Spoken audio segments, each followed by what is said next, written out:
Before we begin, thank you very much to Herald of Your Final Slumber for joining the Patreon campaign. That's a grim name, but thank you very much for contributing.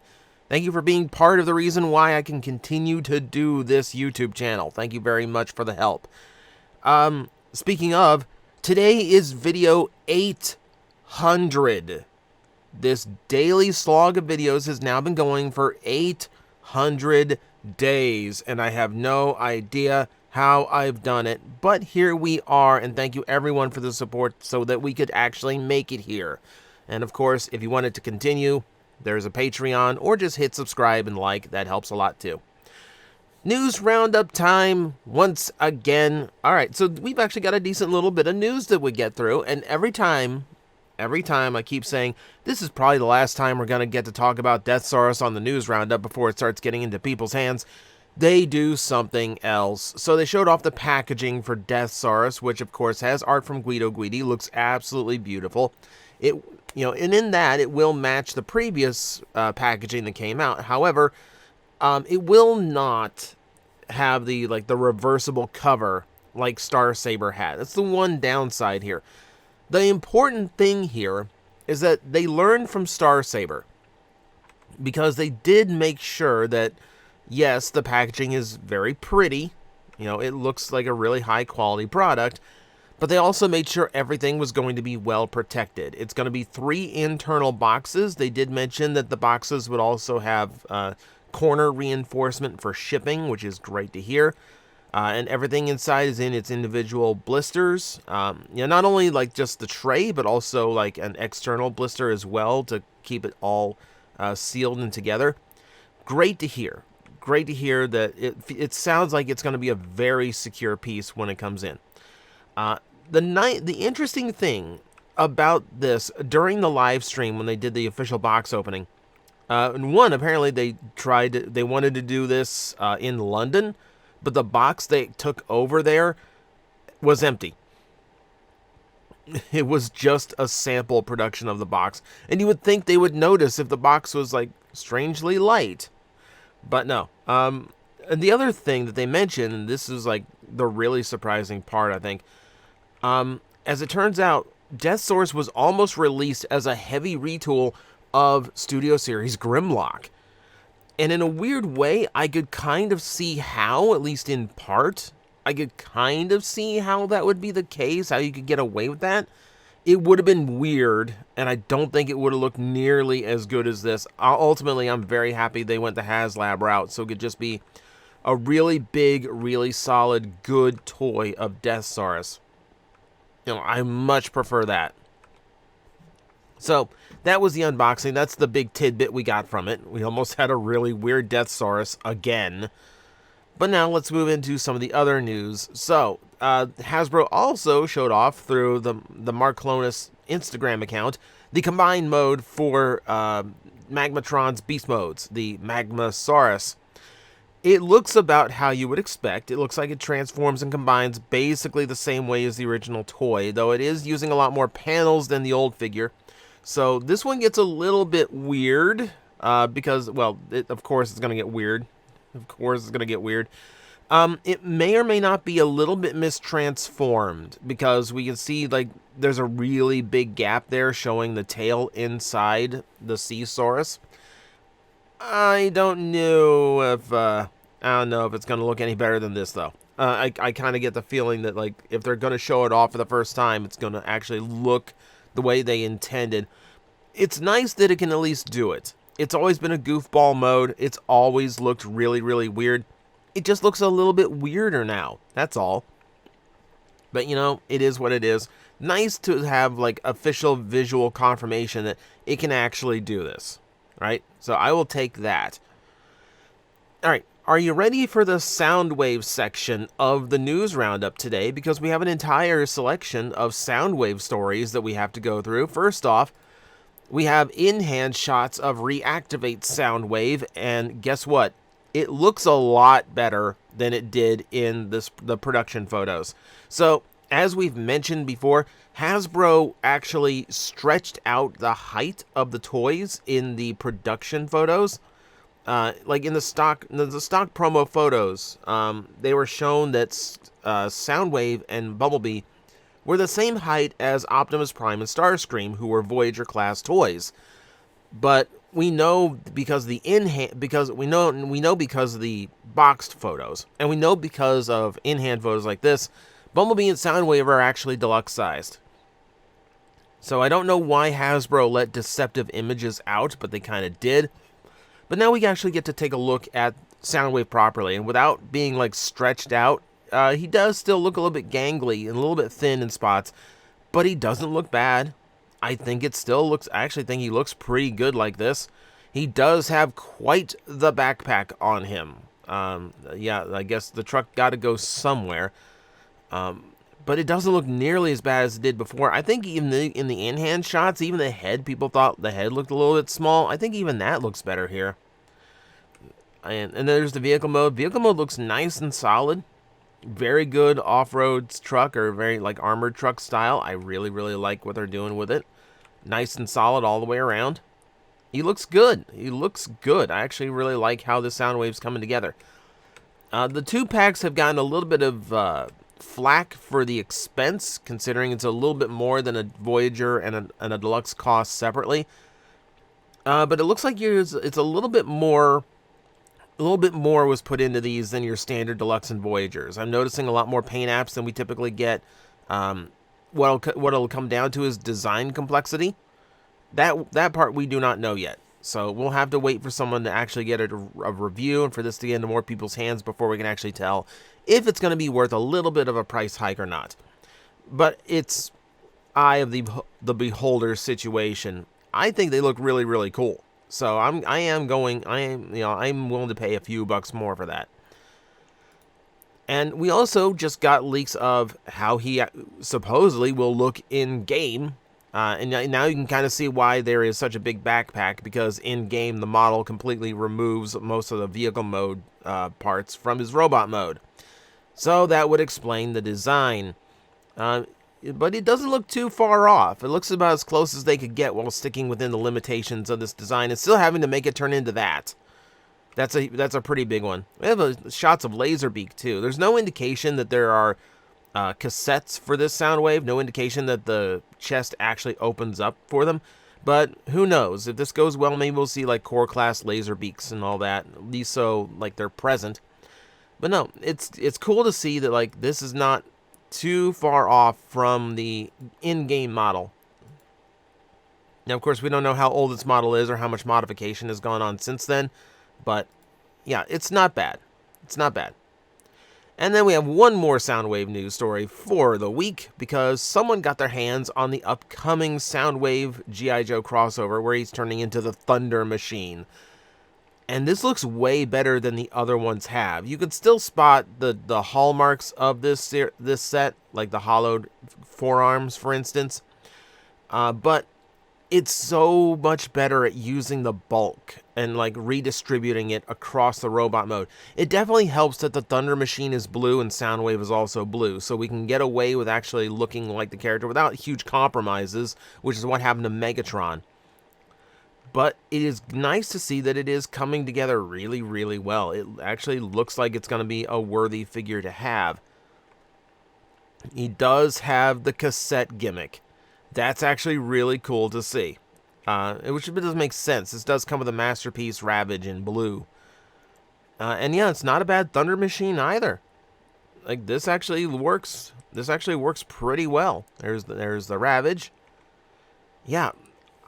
Out of all of them so far, he definitely looks the best. And I really hope that, like, apparently this is going to be a thing for a while, because I'm surprised we got more than two.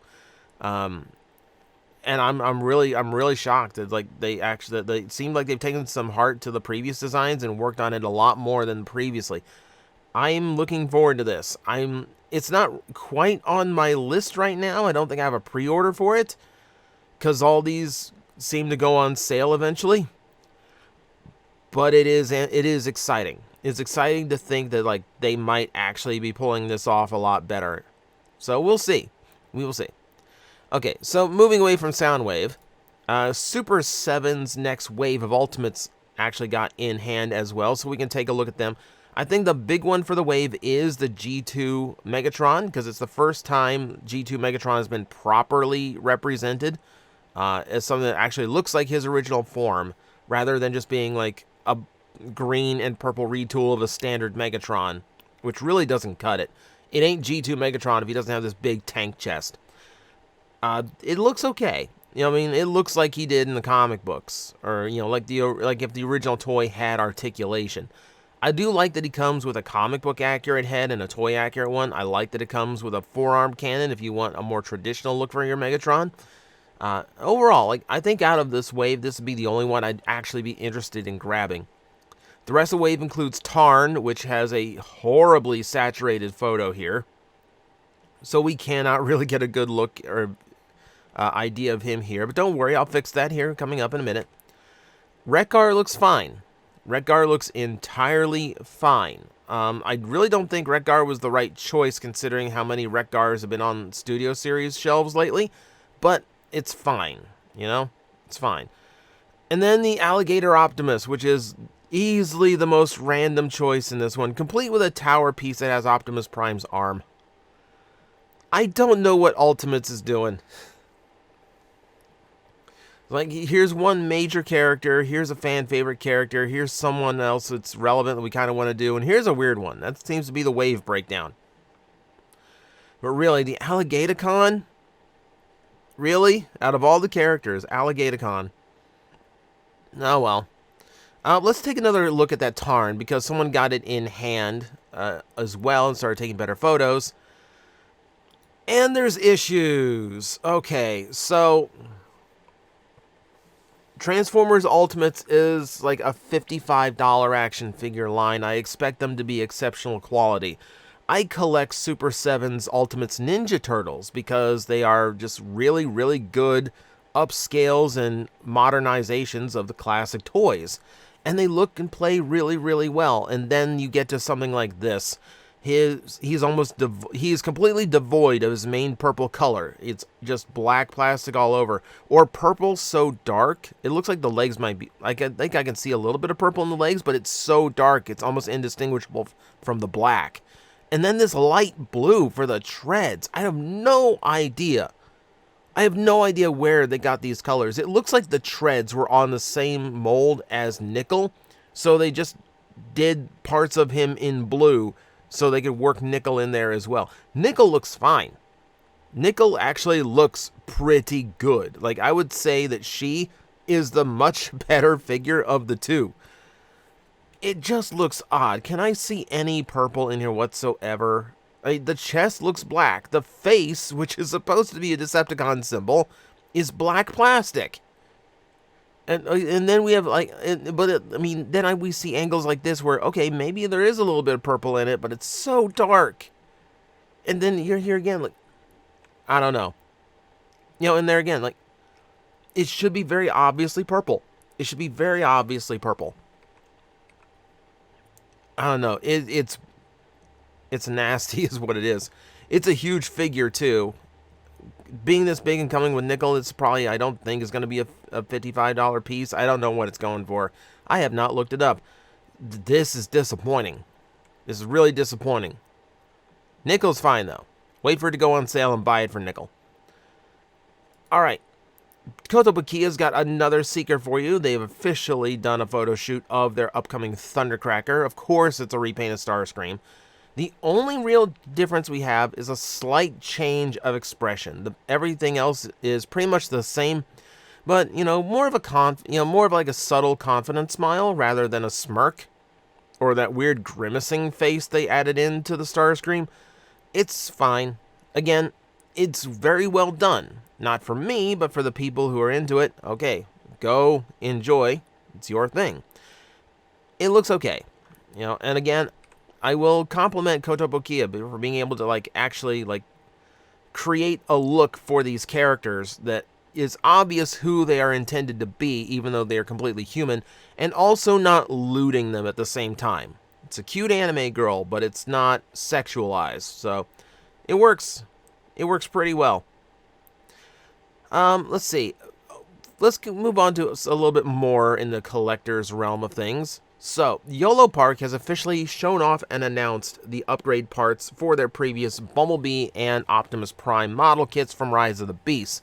So, if you buy the Cheetor model, then you're also going to get a free upgrade set for Bumblebee, which will include his battle mask and his 2 arm cannons. So, you can get all the poses out of Bumblebee that you always wanted, and yeah, the parts that probably should have been there in the first release. It is nice that they are throwing them in. Now, it is obviously incentive to get less. It's obviously an incentive to get you to buy lesser important characters or to give you more for what you purchase. Keep in mind, these model kits tend to be about $30, and you're getting a 7-inch action figure with ridiculous articulation and really good detail. I still think it's a steal for that. And the fact that, they're actually paying attention, like, yeah, we kind of didn't include what we should have the first time around, so here you go. I think that's good on them for, fixing the error. There's also parts that are going to be coming with the Rhinox model kit for Optimus Prime, namely his arm cannon accessory. In the artwork for the box, he was shown with an actual rifle, which I was kind of hoping he would have, but arm cannon's accurate to the movies, so that's fine too. Again, incentivizing you buying the new model kits, and it's fine.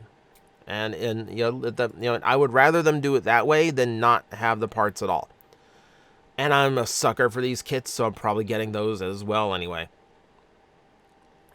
Moving on, one more.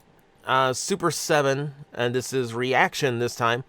Quick and simple here. They showed, someone got their hands on the Tigatron, so the Beast Wars reactions are continuing. And proper and accurate to the original toys, it is just a straight repaint of Cheetor.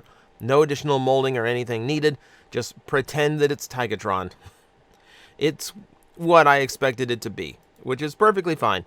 I still have not seen these. There's 2 targets I frequent, and then 2 more that I can float around. Or maybe 5. So there's 5 total that I'll cover if I'm really looking for something. I've never seen a single one actually have Beast Wars reaction figures, which is a little bit of a disappointment because, admittedly, if I found them, I might cave on a Dinobot, maybe. But no, they're just continuing. It's fine. We'll see. Intelligence 3. The writers didn't really pay attention to that one, I think. Good for them, though. All right, let's get into some of the weirder news of the week. So, in Saudi Arabia, they're going to be doing their world's first Transformer-themed entertainment center. We reported on this a while back. It's still weird that places like, Korea and Saudi Arabia get these big Transformer attraction places instead of Japan or America, where you would think the audience would be much bigger. But it's happening in areas that have the kind of money to throw around to do ridiculous stuff like this. So, okay, they've announced that what they call the world's first Axis coaster. I don't know roller coaster history. I have no idea how accurate that is going to be part of it, which is... Okay, so here's your seats for your Axis coaster. So you'll note from some of these screenshots, if I can find a good one, these things also rotate like a clock while it is going through the ride. So if speeding through a track is not enough of a thrill ride for you, this one will also not only invert you, but spin you around as well while it's happening. I've ridden one proper roller coaster in my life. I hated every moment of it. I couldn't imagine, and that was a roller coaster that didn't go upside down. I could not imagine going on something that not only went upside down, but also spun you around. Oh my God, I feel like I would have a heart attack. I feel like I would have a heart attack as soon as I was on this.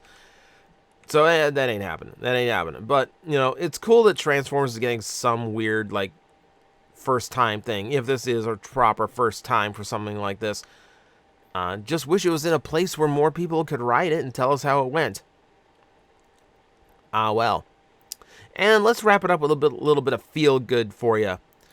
All right, so the National Academy of Television Arts and Sciences, which is the ones who handle the Emmys, is giving a Lifetime Achievement Award to Peter Cullen, which is a wonderful thing for him to receive. It's a great honor for him to get. It is going to be awarded to him at there's a Children and Families Emmy Awards now. So he's going to be given the award there. And it's tremendous.